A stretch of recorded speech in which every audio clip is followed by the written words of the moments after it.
Everyone, welcome to Kavya classes with Sapna. Hopefully आप सभी लोग बहुत ही अच्छे होंगे और स्वस्थ होंगे, मस्त होंगे। कोई पेन हो, कोई दर्द हो, सो प्लीज कमेंट में जरूर बताइएगा। और हाँ, जैसे कि क्या, थैंक यू हमें सपोर्ट करने के लिए। चैनल पे नए हो सो प्लीज चैनल को लाइक शेयर सब्सक्राइब करना ना भूलिए। और जैसे कि क्या, हमारा टॉपिक क्या चल रहा है, सेल चल रहा है। हम सेल के बारे में डिस्कशन कर रहे हैं बेसिकली, जो कि बहुत ज्यादा यहाँ से क्वेश्चन पूछा गया हुआ है और वो भी बहुत पॉइंट से, बहुत ही डीप से, मतलब जो चीजें होती हैं वही पूछी गई है। इसलिए मैं इससे बहुत पढ़ा रही हूँ। वैसे मैं जितना भी मैंने पढ़ाया है आपको, जितना भी आपके पास क्लासेस पढ़ी हुई है वो बहुत ही अच्छी है, सभी हेल्पफुल है। ओके, तो आइए क्लास को कंटिन्यू करते हैं। ओके, जैसे कि क्या, हमारा टॉपिक क्या चल रहा है, सेल चल रहा है, क्या कोशिका चल रहा है। तो क्या हम आपको क्या बताए थे कि जैसे होता क्या है कि कोई चीज हम एज ए फोटो देखते हैं तो वो हमारे माइंड में याद हो जाती है। ये हमको बता दिए हैं कि कोई चीज हम देखते हैं तो वो ज्यादा मूवी हुआ या पिक्चर हुआ, आपको याद हो, अगर आप कोई वीडियोस देख रहे हैं, कोई मूवी देख रहे हैं, तो इतना फुल आप कंसंट्रेट से आप देखेंगे उसे कि एक भी चीजें अगर आपसे कोई दूसरा, या फिर कोई सीरियल आप देख रहे हैं और कोई दूसरा आपसे पूछने लगा कि हाँ इसमें क्या क्या चीजें हुई थी, तो आप एक भी चीजें मिस नहीं करेंगे। उसी प्रकार से बायोलॉजी है, अगर आप विथ फिगर आप अच्छे से आपको कोई एक्सप्लेन करे तो आप कभी उसे भूल नहीं सकते। ओके, तो जैसे कि क्या, हम आपको एक सर्कल में क्या बताए थे, जैसे कि हमारी क्या है, सेल हम आपको बताए थे, कोशिका है, ठीक। और फिर उसके बाद क्या बताया थे, इसमें सिलवाल थी, क्या थी, सिलवाल थी, ठीक है। जस्ट रफली फिगर बना रहे हैं, ठीक है। ओके, तो इसमें क्या क्या चीजें होती हैं पहले वो बता देते हैं, फिर जो हमारा मेन टॉपिक चल रहा है जिसमें हमको बताना है वो चीजें बताते हैं, ठीक है। तो फर्स्ट हम आपको क्या बताए थे, फर्स्ट हम आपको ये बताए थे कि यहाँ पे क्या, माइक्रोकार्डिया, ठीक है। क्या माइक्रोकार्डिया, ये एक सेल है, क्या ये एक सेल है। Okay, that's clear. और यहाँ माइक्रोकार्डिया, फिर आपको क्या बताए थे, गोल्गी बॉडी, फिर आपको क्या बताए थे कि वैक्यूल्स। ओके, फिर आपको क्या बताए थे, सेंट्रोसोम। ओके, फिर आपको क्या बताए थे, सेंट्रोसोम के बाद क्या बताए थे कि राइबोसोम, ये सॉरी होता तो इसी में कोई इशू नहीं है, ठीक है। ER बताना है, ठीक है। उसके बाद ये राइबोसोम, फिर यहाँ न्यूक्लियस। मैं ये बताना चाहती हूँ अभी आपको कि एक सेल में, कोशिका में हमें क्या देखने को मिलता है कि इतनी सारी चीजें प्रेजेंट हैं, जिसमें हम माइक्रोकार्डिया पे डिस्कशन हो गया है मेरा, गाल्गी बॉडी, वैक्यूल्स, सेंट्रोसोम, ER पे मेनली आज हमें डिस्कशन करना है। तो क्लास को कंटिन्यू कर रहे हैं, ठीक है। तो जैसे कि क्या, अगर हम बात करेंगे ER की, ठीक है, क्या अगर हम बात करते हैं ER की, इसका फुल नेम है endoplasmic reticulum, endoplasmic reticulum, endoplasmic reticulum. Okay, ER का फुल नेम क्या है, फुल फॉर्म इसे एंडोप्लाज्मिक रेटिकुलम बोलते हैं। और इसका मेन काम क्या होता है, अगर बात करेंगे मेन वर्क की, तो इसका मेन वर्क क्या होता है, सेल्स को फैला के रखना। इट मींस ये जो कोशिका है इसे फैला के कौन रखता है, तो एंडोप्लाज्मिक रेटिकुलम रखता है। क्या, सेल्स को फैला के कौन रखता है, एंडोप्लाज्मिक रेटिकुलम रखता है। फिर क्या, जैसे कि क्या, अगर हम एग्जांपल में आपको याद रहे कि एंडोप्लाज्मिक का वर्क क्या होता है, कि जैसे बिल्डिंग है, ठीक है, बिल्डिंग है, या फिर ये कह सकते हैं जैसे हमारा क्लासरूम ये है, ठीक है, क्लासरूम है, तो क्या कि इसे कह सकते हैं कि इसे फैला के इसमें सपोर्ट कौन कर रहा है, सपोर्ट कौन कर रहा है, तो क्या बिल्डिंग में जो पिलर है, क्या पिलर है, ये सपोर्ट का काम कर रहा है। अगर सोचो यही पिलर ना होता तो ये क्लासरूम गिर जाता, नीचे गिर जाता, और हम ना रहते या फिर कोई भी होता तो वो नहीं बचता, ठीक है। उसी के अकॉर्डिंग हम समझाना आपको ये चाहते कि एंडोप्लाज्मिक रेटिकुलम कह सकते हैं कि एक सेल का, कोशिका का पिलर है। क्या, कोशिका का पिलर है, जो कि अब सोचिए पिलर कैसे, कि देखिए इसमें क्या, एक सेल में क्या, एक सेल में mitochondria, Golgi body, vacuole, centrosome, endoplasmic ribosome, इतनी सारी चीजें प्रेजेंट हैं। और यही जब पिचक जाए, कह सकते हैं पचकना, क्या पहले तो इसका काम क्या है भाई, फैलाना, ठीक है, क्या फ्लैटेंड फैलाना, ठीक है। और यही अगर चपटी हो जाए तो क्या ये जितनी सारी चीजें हैं वो दब जाएंगी ना, टूट जाएंगी, मर जाएंगी। उसी प्रकार से क्या होता है कि हमारे घर में क्या है, घर को, हमारा जो कमरा है वो बचा क्यों है, क्योंकि उसमें पिलर लगा हुआ है, उसकी सेफ्टी के लिए कि वो ऊपर से गिरे ना, इसलिए क्या पिलर लगा हुआ है। उसी हिसाब से हम कह सकते हैं कि हमारी कोशिका का पिलर कौन है, तो एंडोप्लाज्मिक रेटिकुलम। क्या एंडोप्लाज्मिक रेटिकुलम क्या करता है कि इसे पचकने से बचाता है, फैला के रखता है, क्या इसे फैला के, मान लो ये हमारी सेल हुई, ठीक, और ये फैली हुई है, इसमें सारी चीजें हैं, ठीक है, माइटोकॉन्ड्रिया, वैक्यूल, सारी चीजें हैं। अब यही ऐसे सिकुड़ गई तो सारे तो मर जाएंगे ना, उसी के अकॉर्डिंग हम इसे आपको समझाना चाहते थे। और फिर अगर आपको और एक बेहतर एग्जांपल ये है कि जैसे हमारी बॉडी में भी पिलर है। अब आप सोचिए कौन पिलर है हमारी बॉडी में, कितने पिलर है। तो जैसे एक घर बनाने में कम से कम मेरे ख्याल से एक रूम बनाने में उसमें 2-3 पिलर की जरूरत पड़ती है, ठीक है। उसी प्रकार से हमारी होल बॉडी को बनाने में कितने पिलर की आवश्यकता पड़ी है। पिलर मतलब क्या, एक हमारी बॉडी में बोन्स, हड्डियों की, तो हमारे होल बॉडी में 206 पिलर है। क्या 206 पिलर है जो कि हमें खड़े करने में और कुछ काम करने में हमारी मदद करते हैं। अगर यही पिलर, यही हड्डियां ना होती तो क्या हम अच्छे से चल पाते, खड़े हो पाते, जो मैं आज यहाँ पे अभी खड़ी हूँ, नहीं हो पाती। यही पिलर ना होता तो इट मीन्स, कहने का आशय ये, यही बोन्स ना होती, यही हड्डियां ना होती तो, ठीक है। यहाँ तक चीजें समझ में आई आपको, बहुत ही अच्छे से ये समझ में आया कि एज ए रेटिकुलम किस एंडोप्लाज्मिक रेटिकुलम क्या करता है कि फैलाने का काम करता है, कोशिका को फैलाने का काम करता है। जिस प्रकार से हमारे बॉडी में कंकाल तंत्र हमें क्या करता है, कंकाल तंत्र हमें क्या करता है कि बचाता है, इट मीन्स बचाए रखता है कि हमारी बॉडी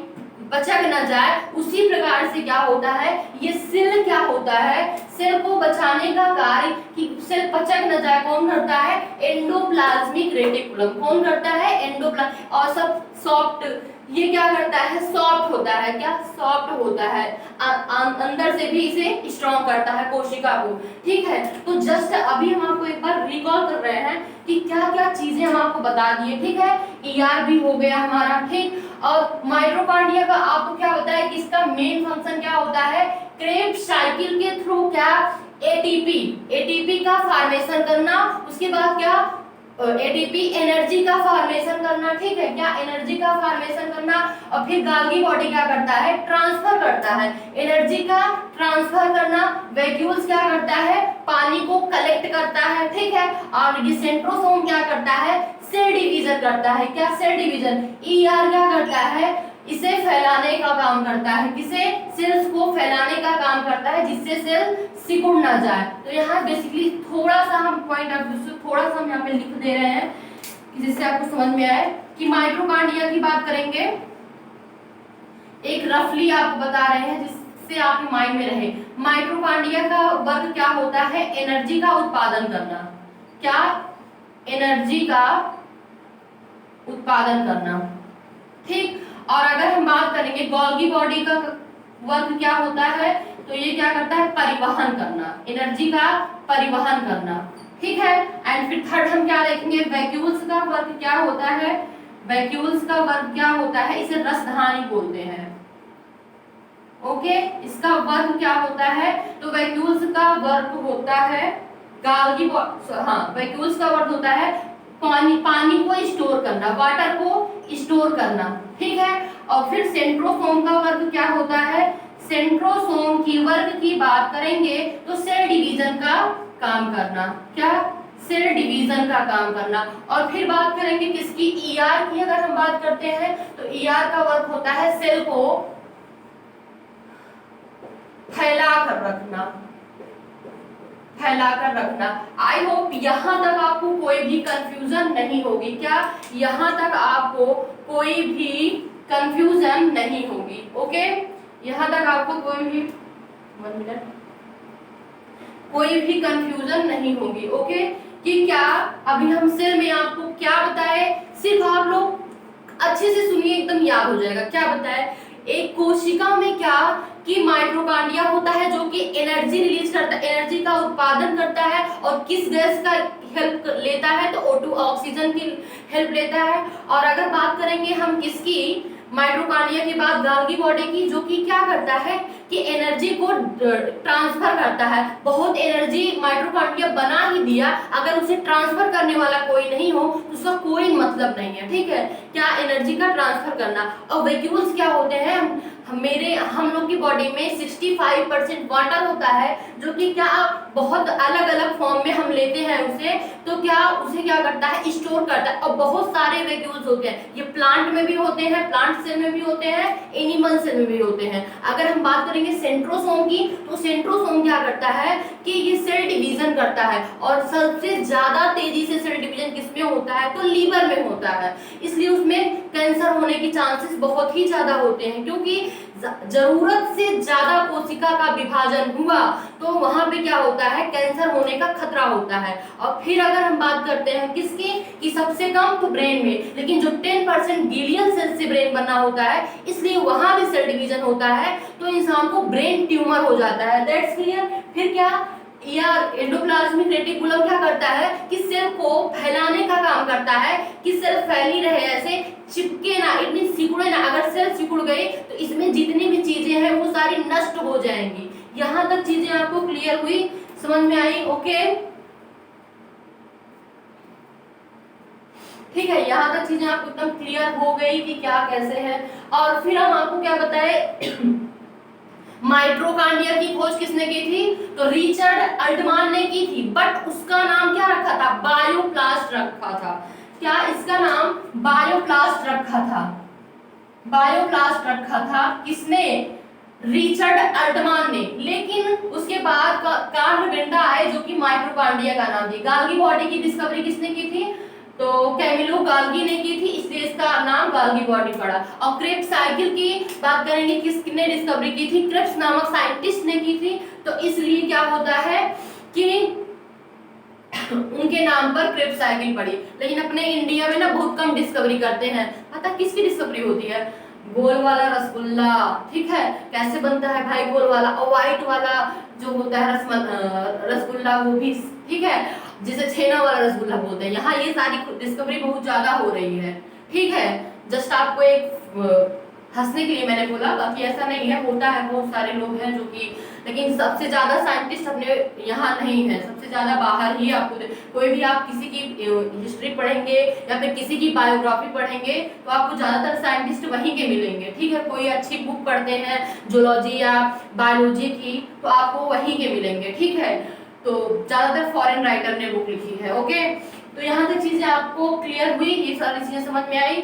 तो अब हमको डिस्कशन करना है राइबोसोम और न्यूक्लियस, दो चीज हमारा ये कंप्लीट हो जाएगा सिर्फ। और हाँ, यूपी टेट का नोटिफिकेशन आ चुका है 7 अक्टूबर से फिर होगा फॉर्म। और जैसे कि क्या जितनी मेरी क्लासेस हैं फर्स्ट पेपर के लिए तो नहीं, क्योंकि फर्स्ट पेपर में इन्वायरमेंट पूछता है। हाँ, लेकिन जैसे प्रोटीन हुआ, कुछ टॉपिक हैं जो हेल्थ से रिलेटेड है, जो कि यहाँ से आपको मिल जाएंगे, लेकिन सेकंड पेपर में फुल हेल्प होगी। और टीजीटी पीजीटी के लिए भी हम इतना डीपली पढ़ाते हैं कि आपको सारी सुविधाएं मिल जाएंगी, जैसे कि क्या सब कुछ समझ में आ जाएगा, एसएससी, बैंक, रेलवे, कोई भी। क्योंकि देखिए जो बायोलॉजी होता है, बायोलॉजी एक सामान्य विषय है, इट मीन सामान्यतः यही चीजें पूछता है। हाँ, अगर टीजीटी पीजीटी की बात करेंगे तो थोड़ा डीप पूछता है, टीजीटी में भी और पीजीटी में, इसलिए हम एकदम डीप में जाते हैं कि चीजें आपकी क्लियर हो। लेकिन जो वनडे एग्जाम आजकल हो रहे हैं उसमें बायोलॉजी जो है यही इतनी ज्यादा हार्ड नहीं पूछते, कि नॉर्मली पूछते हैं।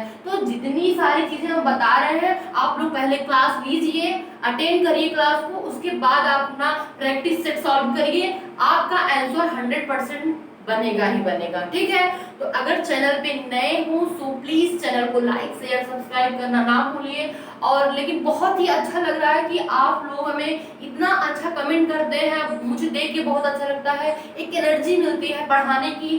So thank you. और इतना ज़्यादा क्वांटिटी में आप लोग हमें सपोर्ट कर रहे हैं, इसके लिए बहुत बहुत थैंक यू। और जैसे कि क्या आज की क्लास यहीं पे ओवर करते हैं, मिलते हैं कल। Have a nice day, bye, take care.